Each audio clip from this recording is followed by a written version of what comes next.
Estamos estudando, para quem não sabe ainda, a história da igreja, acho que a maioria sabe, e nós não conseguimos terminar completamente o terceiro período, que vai do ano 1000 ao ano 1500, porque faltou só o finalzinho, que é o fechamento da Idade Média, o ocaso da Idade Média, né? O declínio da Idade Média, o fim da Idade Média. Isso a gente não tratou. É bem rapidinho, é só para a gente dizer o que vai acontecer e por que o mundo vai mudar. Por que vai deixar de ser Idade Média, certo? Isso é interessante a gente falar, porque tem influência sim na chegada da Reforma. Deus usa até mesmo a cultura, o mundo secular ele usa para levar a sua igreja numa determinada direção. Isso nós vamos ver agora. Então, vamos tratar disso primeiro, depois a gente passa para a última parte, então, dos últimos 500 anos. Vamos falar do ocaso da Idade Média. Gente, a Idade Média é uma das coisas que talvez vocês tenham percebido, e que é uma coisa única sobre a Idade Média, isso nunca aconteceu, a não ser na Idade Média, é o que se chama de síntese da Idade Média. Síntese. Tudo é unido. Na Idade Média, tudo é uma coisa só. A teologia e o conhecimento humano andam juntos. A cultura anda junto com a igreja. O governo anda junto com a igreja, que anda junto com o cristianismo. Tudo está unificado. Tudo em torno do cristianismo. Então isso é o que é chamado de síntese da Idade Média. Isso aí aconteceu só uma vez na história, só na Idade Média, e eu acho que não vai acontecer nunca mais. Essa união de tudo, certo? Claro que Deus tinha algum propósito com isso, que é difícil para a gente imaginar qual seja, mas algum propósito ele tinha. Outra coisa que também a gente percebe, que vocês já perceberam no nosso estudo, é que Deus confinou o cristianismo na Europa. O que ele queria com isso? Certo? Ele fez o cristianismo nascer lá na Palestina, e aí ele confinou o cristianismo na Europa, fez surgir os muçulmanos, vocês lembram? As cruzadas tentaram libertar os muçulmanos, foram um fracasso, e acabou então ficando confinado na Europa o cristianismo. O resto do mundo não conhece o cristianismo nesse período que a gente está estudando. Também Deus tem algum propósito com isso, e lá Deus vai fazer coisas impressionantes, como a gente vai ver hoje. E uma coisa muito interessante ocorre para que haja o fim da Idade Média e a quebra da síntese. É a chegada do Renascimento. Renascimento ou Renascença. Por que Renascimento? Porque as pessoas daquela época, no final do século, lá pelo século XIV, XV, as pessoas começaram a perceber que o ser humano tinha perdido alguma coisa. Que na antiguidade havia muita coisa boa que se perdeu durante a Idade Média. E que havia a necessidade de voltar àqueles tempos gloriosos, de pelo menos resgatar alguma coisa daquilo que a humanidade tinha conquistado naquele período que antecedeu a Idade Média, o período do Império Grego, do Império Romano, e toda a produção da filosofia, todas essas coisas que a gente sabe que existiam antes da Idade Média. Com o Renascimento começa-se a prestar mais atenção no homem. Sempre quando se fala em Renascimento, pensem em uma atenção ao homem, ao ser humano. Durante a Idade Média, o ser humano ficou muito esquecido. A teologia ficou tão forte que só se falava em Deus e se esquecia o homem. E a intenção de Deus não é essa. A intenção de Deus é que Ele e o homem tenham comunhão. Foi para isso que Ele criou esse lugar aqui e colocou o homem como Senhor sobre a sua criação. Na teologia começam a surgir nomes que a gente não vai estudar, mas que eu vou citar só para que não fique em branco. Nomes como Guilherme de Ockham, nomes como Gabriel Biel. Esses homens, eles começaram a prestar mais atenção aos indivíduos, menos nas generalizações e mais nos indivíduos. A teologia escolástica sempre se preocupava muito com generalizações. Essa época da Renascença, nós já vimos isso no domingo passado, era uma época de crise na igreja, certo? Nós vimos que houve lá o cativeiro babilônico da igreja, em que o Papa foi para Avignon e era controlado pelo rei da França. Nós vimos que chegou a ter 2 papas, nós vimos que chegou a ter 3 papas, nós vimos o baixo nível moral, teológico, o baixo nível em todos os sentidos do papado e de toda a estrutura da igreja. Então era um momento de igreja em crise, muitos absurdos acontecendo. se dizia que havia falha em reformar a cabeça e os membros. Então havia uma preocupação muito grande em reforma, porque a igreja estava totalmente destruída. É como uma casa caindo aos pedaços, que você vê que há necessidade de uma reforma, mas que às vezes está tão mal que você não sabe nem como fazer essa reforma.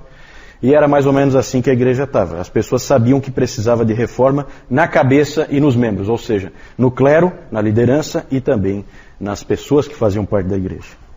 A vida diária era uma vida terrível. O século XIV é um século terrível.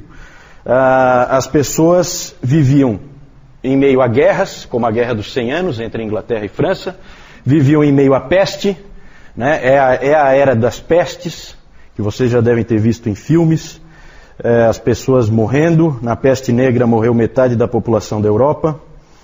E o Stephen Osment, ele disse o seguinte: como nunca antes, nem mesmo durante o colapso do Império Romano, o povo ocidental andava pelo vale da sombra da morte.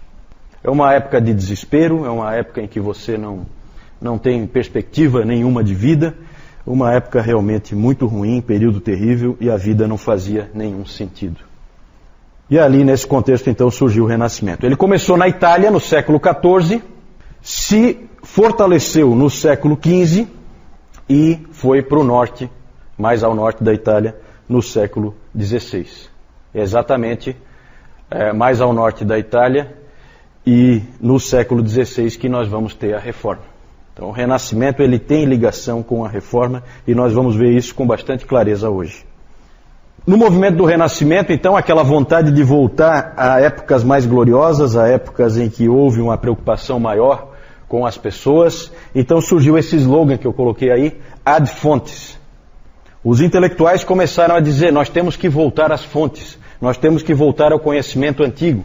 E aí houve novamente um interesse pelos escritos dos antigos, pelos escritos de Homero, pelos escritos de Platão, pelos escritos de Aristóteles, pela própria Bíblia, pelos manuscritos da Bíblia, os mais antigos, um desejo de voltar às fontes originais. Aí, com isso, se fortaleceu o estudo das línguas, se fortaleceu o estudo das literaturas, e aí surgiram os humanistas. Depois nós vamos falar um pouquinho mais dos humanistas, certo? Humanistas, depois eu vou explicar melhor, não tem o mesmo sentido que tem para nós hoje, certo? Hoje para nós tem uma conotação negativa, não é esse sentido o que havia naquela época.